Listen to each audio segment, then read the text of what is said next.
abaalkaaga waan ku ogsoonahay ixsaanka iyo xaqaad mudan tahay behen sugay aayaadka adigaa ku qoran iyo axaadiise ammaantaada kuma koobi kara ereyo geeraare maamuusta rabbi kuu igmaday waa umuur culuse ruuxii ixsaanka u faliyo duni mid kuu iibsha inkastoo waxqabad aayaliyo ubax lagu beero aadmigu abaalkaa ma guda daayina bidkiye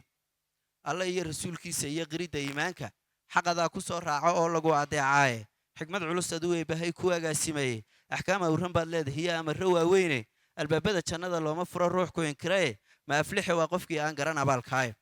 aabbihii mid laga qaaday oo mawdku ka adeegay oo aan adeeriyo lahayn ehel kaloo dhowra adduun raasamaaliya adoon maalba ulanaynin agashiyo adoo sida gambada ama asaydiiba adaa hooyo koolkooliyo bara akhlaaqdiiye dhibta waad ilowdaa si uu anba qaadaaye kuliwaadsigaaga uga wacan duunyadoo idileh hadduu ohin ciirsada adoo gaajo uga yaabay afka waxaad u gelisaa horaaduu ku anbaxee arxankaaga oo keliya buu ku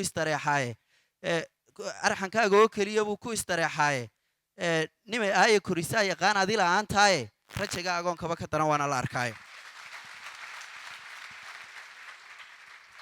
dhulka oo awaaraha huwaday oo maska jiilaalka cirka oo arradan oon daruur cidi ka eegaynin balliyadoo engege ceelashoo dawlis laga eeday dhirta oon iniinyan lahayn midho la iidaanto xoolahoo abladay oo dhammaan oon ku dubayeeyey igadhkoo gabaabsiiyey dhammaan adhiga oo leeday kaliishuna la eedii ay tahay saban abaar dhaafay markay fiintu wada ooyaysee galowgu eedaamo saku neefle idilkii markaan cidi iseegaynin ee kala irdhoobaan dadkii ehel wadaagayey adunba arxamo hooyo oo aad u beer nugule ilmaha ogobe itaaliya adoo gabay awooddiiba ilmahaad xanaanada biddaa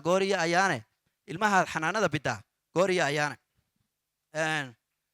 sagaal dhib iyo eedaad lahood urka nagu qaado axda foosha damaqiyo ilmada qoyse indhahaaga waxaad la ildarnaatood intaa dhabar adeegtaaba amintuu dhashaabaad ilmaha ku istareexdaaye adigoo istiilaayabaad ka ag dhowaataaye intaad laabta gelisaad ibaha ku anqarisaaye magac iyo astaan fiican baad ugu dhawaaqdaaye iri durugsan oo lagaan fogeyn iyo ardaa dheerba uumiyaha intaad gaadhay iyo eheladii dhowba intaad ugu bushaaraysabaad abid ku faantaaye socod baradka amintuu noqdee maalaandikiisa isagoon iskaafiyi karayn orod markuu doono adigoo aan aaminin misena afa uga yaabay hayga dhicin hajabin baad tiraa uurka oo nugule intaad qacanta soo qabatabaad aayar daadihine axkaamtii islaamkiiyo siduu eebbe nagu caynshay dhaqankii awowiye hiddaha iyo afkii hooyo adigaa ku soo ababiyo bara akhlaaqdiiye cilmigii aqoontaad fartuu dib ugu aayaaye isagoo abaydina ilaa jeer wadayoobo inkastuu haliyey lagu hirtiyaya inuu wacan gaadho indhihii jacaylkaad haddana abid ku eegtaaye urnugeelka xiisaha watiya beerka ololaaya galgacaylku waanu ka idlan dayin abidkaay